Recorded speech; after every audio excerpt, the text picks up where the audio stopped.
कोलकाता शहर के एक अच्छे खासे घर में सरिता देवी रहती थी और वह कई सालों से अपने बेटे के लिए एक अच्छा रिश्ता ढूंढ रही थी।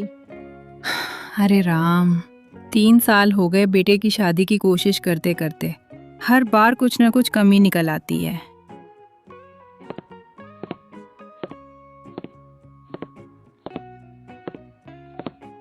माँ, आज भी रिश्ता देखने जाना है क्या? हाँ बेटा, पंडित जी ने कहा है ये वाली लड़की अलग है। नेहा नाम है। घर अच्छा है, संस्कार अच्छे हैं और सबसे बड़ी बात, वो तुम्हारी हर बात मानेगी। ठीक है माँ, बस एक बार देख लो। अगर ठीक लगी तो आगे सोचेंगे। दोपहर ढलते ढलते दोनों नेहा के घर पहुंच गए। अरे सरिता जी, आप दोनों आ गए। आइए आइए। आप बैठिए, नेहा अभी आ रही है। मैं चाय लेकर आती हूँ। वाह, कितनी अच्छी चाय है। बेटी कितनी बड़ी हो? मैंने टेंथ तक पढ़ाई की है। फिर ब्यूटी पार्लर की ट्रेनिंग ली है और घर का काम भी आता है। अच्छा बेटा, और क्या क्या कर लेती हो? मैं अच्छा खाना बना लेती हूँ और सिलाई भी कर लेती हूँ।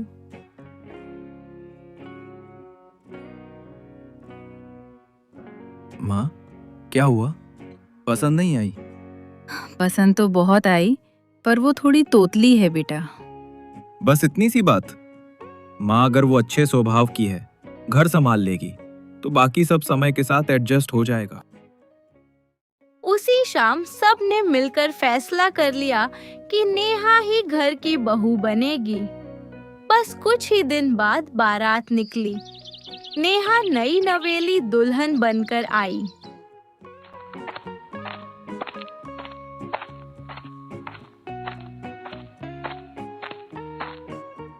बहू, आज तुम्हारी पहली रसोई है ना? दिखाओ तो क्या क्या बनाया है। माँ जी, मैंने तो तड़का, हलवा, पूरी और कढ़ाई पनीर बना दिया है। अच्छा ठीक है, तो जल्दी से खाने की टेबल पर लगा दे। खाने की मेज पर सब बैठ गए और नेहा सबको खाना परोसने लगी। वाह, क्या स्वाद है!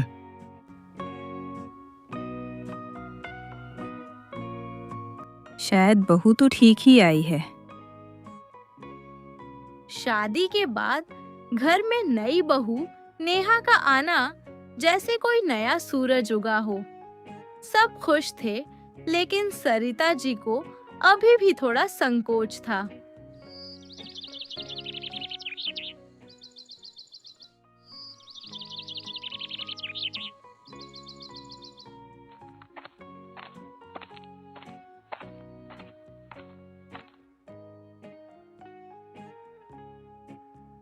बहू, आज सुबह सुबह क्या बनाया है? कुछ तो दिखा।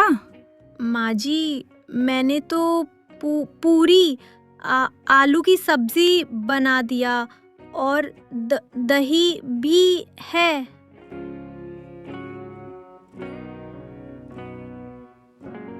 माँ देखो ना, कितना अच्छा लग रहा है। हाँ बेटा, देखने में तो बहुत अच्छा लग रहा है। बहू, आज तू भी बैठ, सब एक साथ खाते हैं। नेहा भले ही थोड़ी तोतली है, लेकिन इसके हाथ के खाने का स्वाद तो लाजवाब होता है।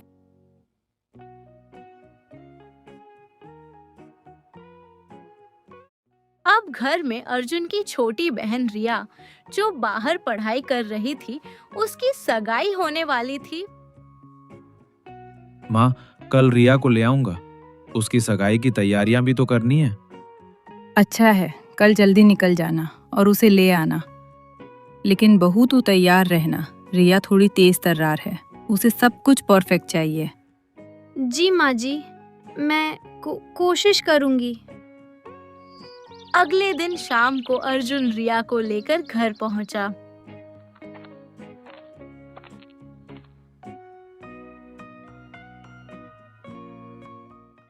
माँ, मैंने कितना मिस किया आपको।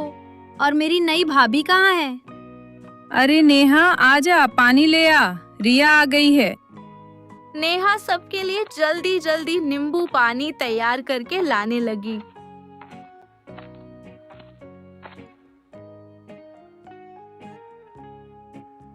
कुछ ही देर में नेहा नींबू पानी लेकर आई। रिया ने गिलास लिया और मुस्कुराते हुए बोली, भाभी, नींबू पानी के लिए थैंक यू। वैसे आप बहुत प्यारी हो, लेकिन आपकी आवाज, वो मैं थोड़ा ठीक से नहीं बोल पाती हूँ। अरे भाभी, इसमें परेशान होने वाली क्या बात है? मेरे हिसाब से तो आपकी आवाज बहुत यूनिक है, सबसे रेयर। रिया की बात सुनकर नेहा हैरान रह गई। नेहा को उम्मीद नहीं थी कि कोई उसकी आवाज को बुरा नहीं बल्कि उसकी खासियत कहेगा।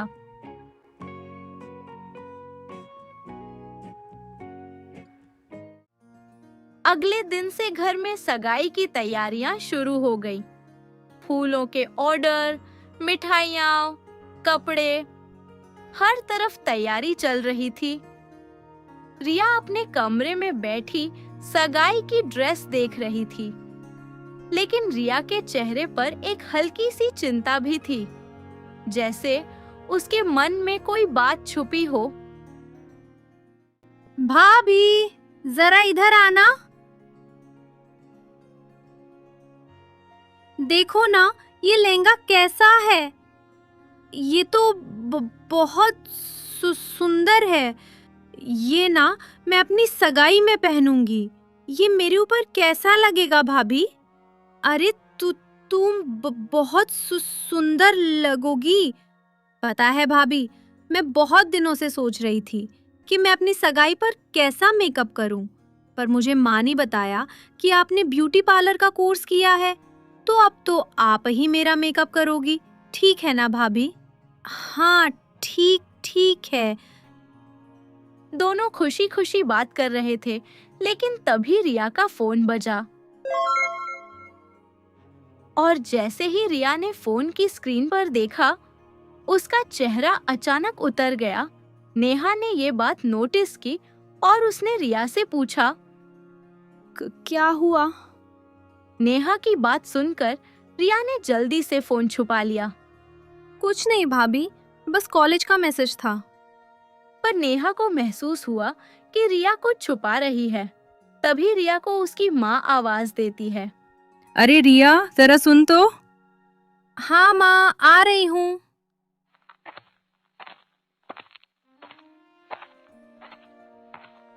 और रिया कमरे से बाहर चली जाती है, पर वह अपना फोन लेना भूल जाती है। अचानक फोन पर फिर मैसेज आया। स्क्रीन पर जो लिखा था वो नेहा देख लेती है।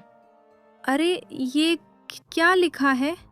अगर मुझसे बात नहीं की तो सगाई नहीं होने दूंगा।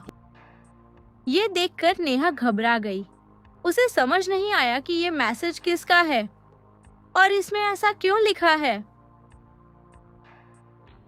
उस रात नेहा सो नहीं पा रही थी। वो बार-बार उस मैसेज के बारे में सोच रही थी।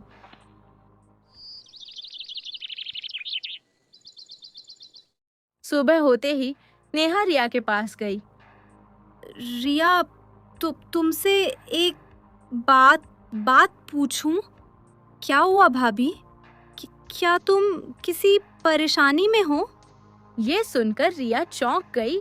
उसे लगने लगा कि उसकी भाभी को सब पता चल गया है। नहीं तो आपने ऐसा क्यों पूछा? क्योंकि जब कोई खुश होता है तो उसकी आंखों में डर नहीं होता। ये सुनकर रिया की आंखें भर आईं। भाभी, मुझे नहीं पता मैं क्या करूं। मुझे कुछ समझ नहीं आ रहा। तुम मुझे सब कुछ बताओ तो मैं तुम्हारा साथ दूंगी। भाभी, वो कॉलेज में एक लड़का था, रोहन। वो मेरा दोस्त था, लेकिन उसने दोस्ती को कुछ और समझ लिया। जब उसे मेरी सगाई की खबर मिली, तब से वो मुझे बार बार मैसेज करके परेशान कर रहा है। कह रहा है अगर मैंने उससे बात नहीं की और उसकी बात नहीं मानी तो वो सगाई में आकर हंगामा करेगा। ये सुनकर नेहा कुछ पल चुप रही और फिर उसने कहा, देखो रिया, डरने की जगह हमें सही फैसला लेना चाहिए। डर से समस्या बड़ी हो जाती है। रिया, हमें उससे सीधे बात करना होगा।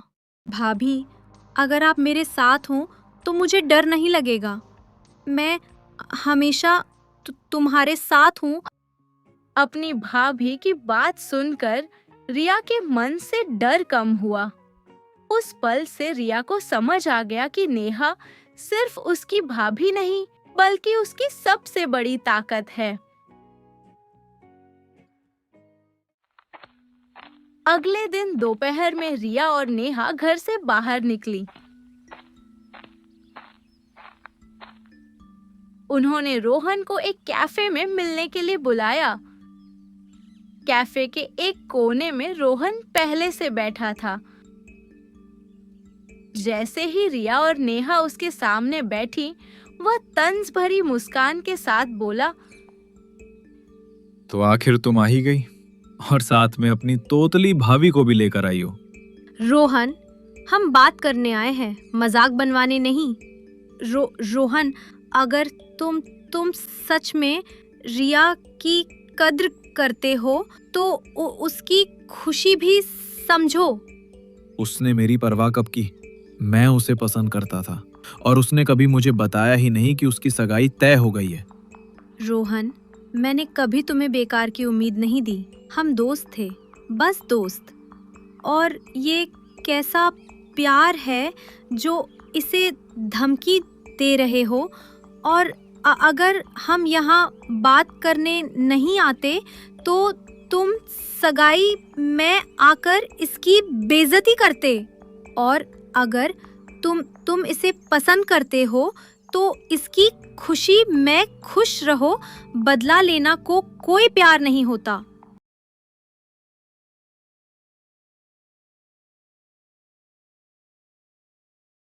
हाँ, आपने सही कहा। शायद मैं ही ज्यादा सोच बैठा। पर सच बताऊं तो ये सब करने का आइडिया मेरा नहीं था। किसी ने मुझे अपनी बातों में उलझाकर ऐसा करने का आइडिया दिया। क्या? पर तुमसे किसने ऐसा करने को कहा? किसी ने मुझे फोन करके ये आइडिया दिया था कि मैं तुमसे बात करके सगाई रोकने को कहूं, और अगर फिर भी तुम नहीं मानो तो मैं तुम्हारी सगाई में सबके सामने किसी के जरिए तुम्हें बदनाम करवाऊं, और फिर मानव का जिससे तुम्हारी सगाई होने वाली है उसका भरोसा टूट जाएगा और वो सगाई करने से मना कर देगा। जिसके बाद मैं तुम्हें ऐसा कहूं कि मुझे तुम पर भरोसा है कि तुमने कुछ गलत नहीं किया है, और क्योंकि उस समय तुम अपनी सगाई टूटने से परेशान होती तो तुम शायद मुझे अपनाने को तैयार हो जाती। तुमने इतना कुछ सोच रखा था? अरे नहीं, मैंने कहा तो ये सब मैंने नहीं सोचा है। किसी ने मुझे फोन करके ऐसा करने का बताया था और मैं उस टाइम गुस्से में था तो मैंने बिना सोचे समझे उसकी बात मान ली। पर तुम्हारी भाभी ने सही कहा, मुझे ऐसा नहीं करना चाहिए था। प्रिया, आई एम सॉरी। सच में मैं तुमसे माफी मांगता हूँ। मुझे भी समझना चाहिए था कि अगर तुम मानव के साथ खुश हो तो ठीक है, मैं भी ये बात एक्सेप्ट कर लूँ। हाँ, ठीक है, मैंने तुम्हें माफ किया। पर जिसने तुम्हें फोन किया था वो कौन था? ये तो मुझे नहीं पता। मुझे किसी अननोन नंबर से फोन आया था और मैंने इस नंबर पे कॉल बैक भी किया, पर किसी ने उठाया नहीं। पर मैं इस नंबर पे आज ही मैसेज कर दूंगा कि मैं अब उसकी कोई बात नहीं मानूंगा और रिया की सगाई जरूर होंगी, और वो भी मानव से। और मैंने जो भी किया उसके लिए सॉरी रिया। तुम अपनी लाइफ में खुश रहो। अब मामला और भी उलझ गया था। रिया की सगाई से किसी को इतनी परेशानी क्यों थी और वो अनजान नंबर किसका है? भाभी, अगर वो इंसान फिर से कुछ कर दे तो? चिंता मत करो रिया, सच जल्दी सामने आ जाएगा। घर जाकर भी रिया बहुत परेशान थी।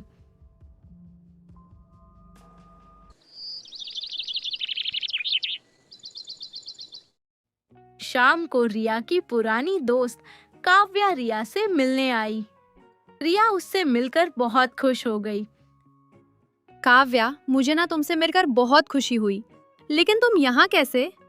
अरे, अपनी सबसे अच्छी दोस्त की सगाई है, मैं कैसे नहीं आती? पर तुमने मुझे नहीं बुलाया, मैं इसी बात की शिकायत करने आई हूँ।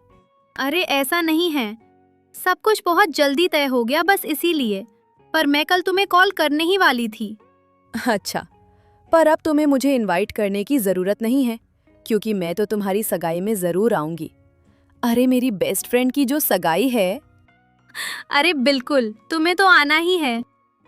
काव्या और रिया कमरे में बैठकर बातें कर रही थीं और नेहा उनके लिए चाय नाश्ता लेकर आती है। काव्या, तुम अभी बाहर से आई हो तो हाथ धो लो और फिर चाय पकोड़े खाते खाते दोनों मजे से बातें करो। नेहा की बात सुनकर काव्या हाथ धोने के लिए चली गई। काव्या के बाहर जाते ही उसके फोन में किसी का मैसेज आता है। काव्या का फोन टेबल पर पड़ा था और नेहा मुड़कर देखती है तो वो हैरान रह जाती है। ये नंबर तो रोहन का है और ये तो बिल्कुल वही लिखा है जैसा। मुझे किसी अननोन नंबर से फोन आया था और मैंने इस नंबर पे कॉल बैक भी किया, पर किसी ने उठाया नहीं। पर मैं इस नंबर पे आज ही मैसेज कर दूंगा कि मैं अब उसकी कोई बात नहीं मानूंगा और रिया की सगाई जरूर होंगी, और वो भी मानव से। नेहा समझ जाती है कि वो अनजान इंसान जिसने रोहन को अपनी बातों में फंसाकर रिया की सगाई तुरवानी चाही, वो कोई और नहीं बल्कि रिया की फ्रेंड काव्या ही है।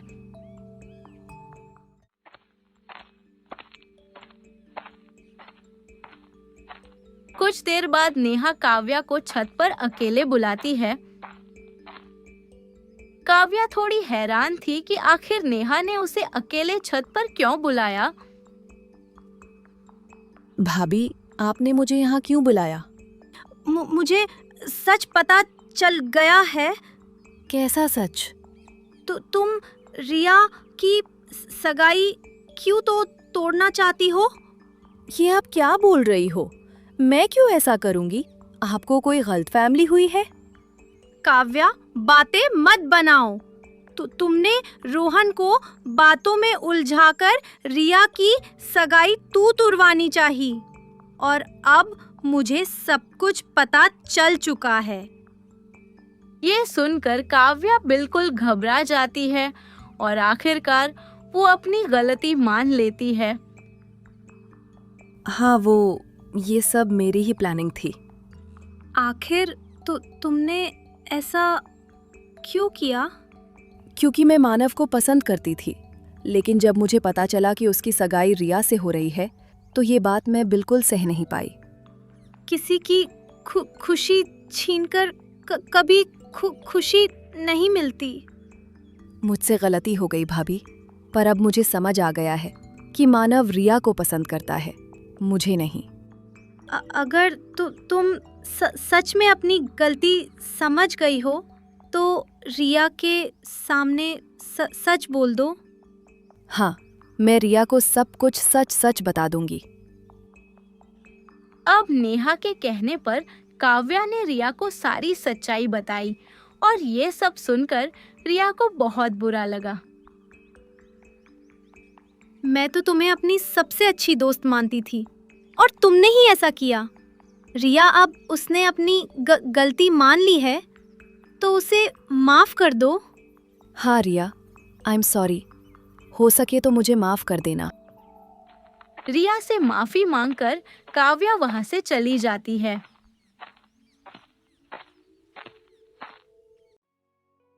अब सगाई से पहले सब कुछ साफ हो चुका था, जिससे रिया बहुत खुश थी और उसने नेहा की बहुत तारीफ भी की। भाभी, आपने तो सब कुछ ठीक कर दिया। आप सच में बहुत बहुत ज्यादा अच्छी हो और आप तो इस घर की सबसे मजबूत इंसान हो।